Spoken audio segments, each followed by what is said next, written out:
कृपया वीडियो को पूरा देखिएगा, अधूरे ज्ञान से कोई लाभ प्राप्त नहीं होगा। नमस्कार दोस्तों, स्वागत है आप सभी का एक बार फिर हमारे YouTube चैनल पर। अगर आप हमारे चैनल पर नए हैं और अभी तक हमारे चैनल को सब्सक्राइब नहीं किया है तो अवश्य सब्सक्राइब करें।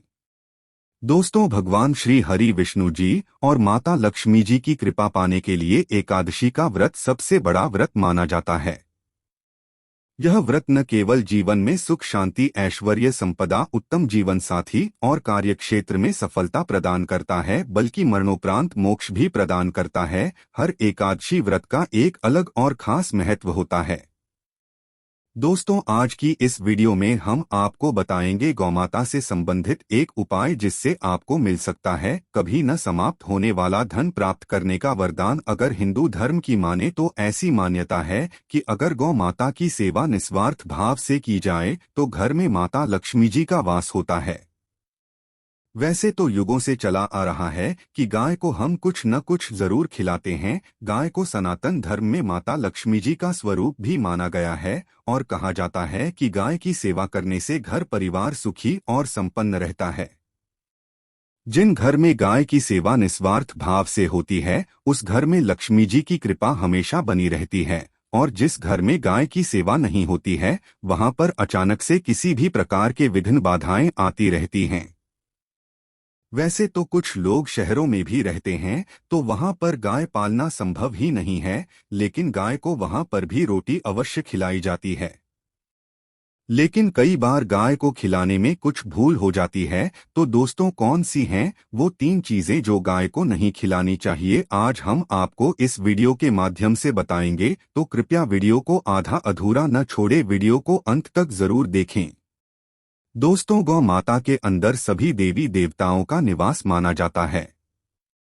तो आप सुबह जो पहली रोटी बनती है वो अगर आप गाय को खिलाते हैं तो सभी देवी देवताओं का आशीर्वाद प्राप्त होता है।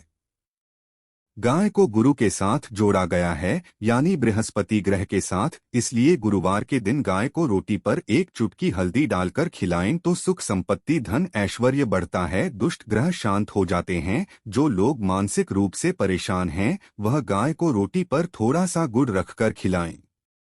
से सकारात्मक ऊर्जा आती है, टेंशन खत्म होती है और स्वास्थ्य भी अच्छा रहता है। अगर आपको लगता है कि आपके सभी ग्रह खराब है तो ऐसे में गाय को पहली रोटी खिलाएं, इससे सभी ग्रह धीरे धीरे शुभ हो जाएंगे। कभी कभी जीवन में लंबे समय से कोई शुभ मंगल कार्य नहीं हो रहे होते, तब ऐसे में आप गाय को रोटी खिलाएं और गाय के मस्तक को छूकर अपनी मनचाही इच्छा मांगे और प्रणाम करें। पैर छुए तो आपकी मन्नत जरूर पूरी होगी। तो ये था गाय को आप क्या खिलाएं उसके बारे में, लेकिन गाय को क्या नहीं खिलाना चाहिए अब हम जान लेते हैं। गाय को रोटी तो हर कोई खिलाता है, अब यह रोटी बासी बिल्कुल भी नहीं होनी चाहिए, यानी कि एक दिन पहले की जो रोटी बनी रहती है और आप दूसरे दिन सुबह सुबह खिला देते हैं वो नहीं खिलानी चाहिए। कई बार आप रोटी बना लेते हैं और उस दिन गाय मिलती नहीं तो रोटी रखी रह जाती है, फिर वो अगले दिन गाय को खिलाने से गाय का अपमान माना जाता है, वो रोटी बासी कहलाती है। इसलिए गाय को एक दिन पहले की बची हुई रोटी कभी नहीं खिलानी चाहिए। सड़ी गली चीजें खराब चीजें गाय को मत खिलाइए, इससे घर में परेशानी आती है। और अगर आप ऐसा करते हैं तो अपनी आदत को बदलिए, क्योंकि इससे घर में तकलीफ आती है। गाय को हरा चारा तो हर कोई खिलाता है। आप हरा चारा खिलाते समय एक बात का विशेष ध्यान रखें, गाय को सबसे ज्यादा पीपल का पत्ता लोग खिलाते हैं, पर पीपल का पत्ता आप खुद से तोड़कर मत खिलाइए। दूसरी बात, आप घर में सब्जी लाते हैं, उसे काटते हैं और उसमें से अच्छी चीजें तोड़ कर रखें। बचा खुचा आप गाय को खिलाएं, आप जो देंगे वह गाय खा लेगी, लेकिन थोड़ी सी कुछ अच्छी चीजें मिलाकर गाय को खिला दीजिएगा। गाय को कभी भी दूध नहीं पिलाना चाहिए। आप दही चावल खिला सकते हैं, लेकिन दूध ताजा हो या बचा हुआ भूलकर भी गाय को मत खिलाइए। तो यह 3 चीजें गाय को कभी नहीं खिलानी है। एक तो बची कुची रोटी नहीं खिलानी है, कोई भी अनाज बच जाए उसे दूसरे दिन गाय को नहीं खिलाना ना है। जैसे चावल बच जाता है, रोटी बच जाती है और आप अगर चारा खिलाते हैं उन्हें तो सड़ा गला मत खिलाइए, और अगर खिलाते हैं कोई तो उसके साथ कुछ अच्छी चीजें मिला लें, और गाय को दूध भी नहीं पिलाना है।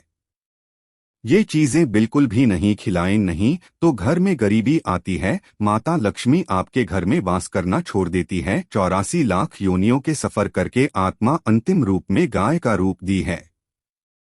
गाय लाखों योनियों का वह पड़ाव है जहां आत्मा विश्राम करके आगे की यात्रा शुरू करती है। दोस्तों, गाय का कोई अब शगुन नहीं होता है। जिसे भूभाग पर मकान बनाना हो, वहां पर अगर आप 15 दिन के लिए गाय और बछड़ा बांध देते हैं तो वह जगह पवित्र हो जाती है। अगर आप कहीं जा रहे हैं और गौ माता आपका मार्ग रोक दें तो यह बहुत ही शुभ माना जाता है। गाय और बछड़े का दर्शन एक साथ आपको हो जाएं तो आपकी सफलता का प्रतीक माना जाता है। अगर आपके घर के आसपास गौमाता घूमती रहती है तो इसका मतलब है कि आपके घर से काफी सारे संकट अपने आप ही दूर होने वाले हैं और सुख समृद्धि के दरवाजे खुलने वाले हैं। गांव के समीप आप अगर जाते हैं तो संक्रामक रोग, सर्दी, खांसी, जुकाम आदि का अपने आप ही बिना दवाइयों के भी नाश हो जाता है। अगर आपको गाय अचानक से पूंछ मार देती है तो यह बहुत ही शुभ संकेत माना गया है, और काली चितकबरी गाय का ऐसा करना तो और भी ज्यादा शुभ माना गया है। पंचगव्य जो होते हैं वो कई रोगों में लाभदायक है। पंचगव्य क्या क्या हुए? गाय का दूध, दही, घी, मूत्र और गोबर, और इन सभी को शरीर की रोग निरोधक क्षमता को बढ़ाकर रोगों को दूर करने वाला माना गया है। ऐसा कोई रोग नहीं है जिसका इलाज पंचगव्य से नहीं किया जा सकता। दोस्तों, आज के समय में लोग गौ माता की पूजा करने के बजाय, उनकी सेवा करने के बजाय उनको काटकर मारकर खाना ज्यादा पसंद करते हैं। बुरा लगेगा शायद, पर यह सच है। अगर आप गाय को पाल सकते हैं तो अच्छी बात है, लेकिन आज के इस मॉडर्न युग में जहां लोगों की शायद खुद के घर में रहने की जगह नहीं है, ऐसे में गाय को रखना थोड़ा कठिन और महंगा हो सकता है। ऐसे में आप गाय को रोटी दे, कम से कम रोटी दे करके आप सुख समृद्धि को प्राप्त कर सकते हैं। आपके घर में बरकत होने लगेगी। दोस्तों, हमारे बुजुर्ग हमेशा से कहते आए हैं कि गाय को रोटी खिलानी चाहिए, लेकिन समय स्थिति के चलते गाय की सेवा हर कोई नहीं कर पाता है, लेकिन कम से कम रोटी तो आप खिला ही सकते हैं। अगर रोटी भी नहीं खिला सकते, जैसे काफी सारे जो हमारे भाई बहन अमेरिका, लंदन वगैरह में हैं, उनको गाय नहीं मिलती हैं और वो पूछते हैं कि हम कैसे गौ सेवा करें। आप ऐसा कर सकते हैं, आप गांव के नाम के पैसे निकलते जाएं और फिर आप चाहे तो कभी इंडिया आए तो आप गौशाला में दान दें, या फिर आप चाहें तो वहीं पर किसी गरीब को गांव के नाम की रोटियां खिलाएं।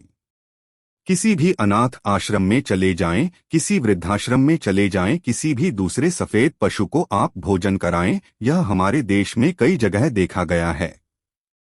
और कई लोगों का प्रश्न आता है कि हम झूठी रोटी गाय को देते हैं, क्या ये सही है या गलत? हम झूठा खाना, बचा हुआ खाना गाय को खिलाते हैं, यानी जो बच जाता है वह गाय के हवाले कर दिया जाता है। दोस्तों, इससे जुड़ी एक पौराणिक कथा है।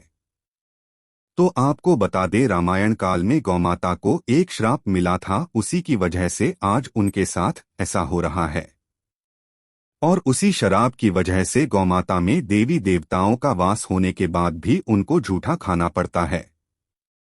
यहाँ तक कि पॉलीथीन भी खाते हैं, हालांकि यह किसी भी लिहाज से सही नहीं है। आपको बता दें, वाल्मीकि रामायण में माता सीता द्वारा पिंडदान देकर दशरथ की आत्मा को मोक्ष मिलने का संदर्भ आता है। जो लोग जानते होंगे वो जानते हैं कि वनवास के दौरान भगवान राम, लक्ष्मण और माता सीता पितृपक्ष के दौरान श्राद्ध करने के लिए गया पहुंचे।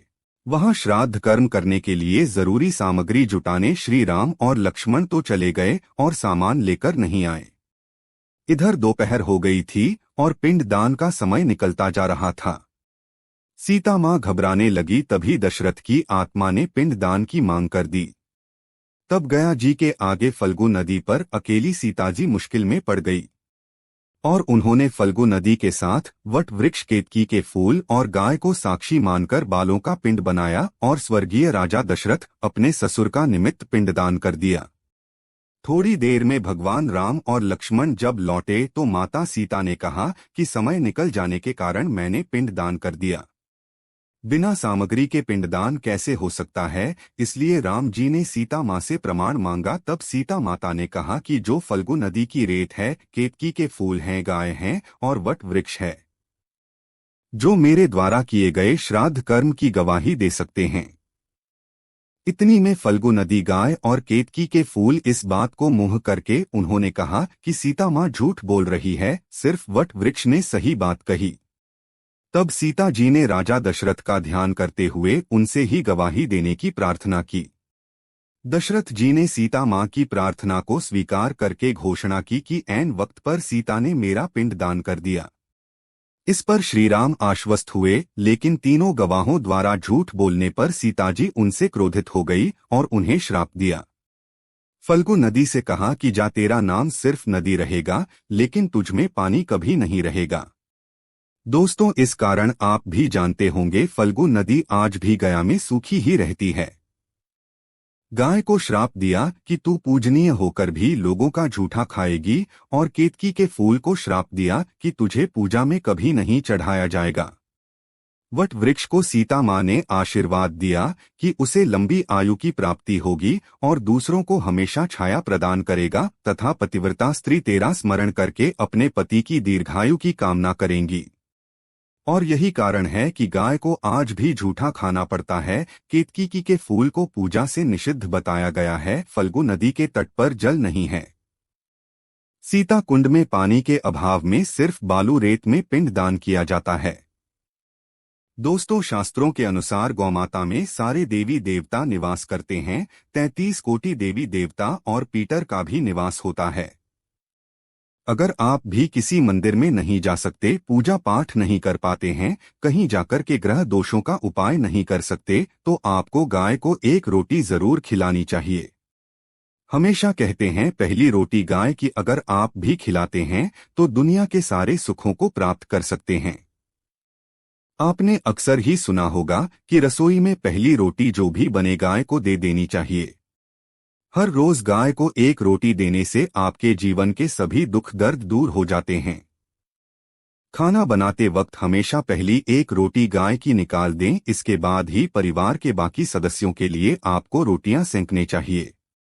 कोशिश करनी चाहिए कि गाय की उस रोटी में थोड़ा सा हल्दी मिला दें, इससे गाय को रोटी खिलाने का अपार फल प्राप्त होता है।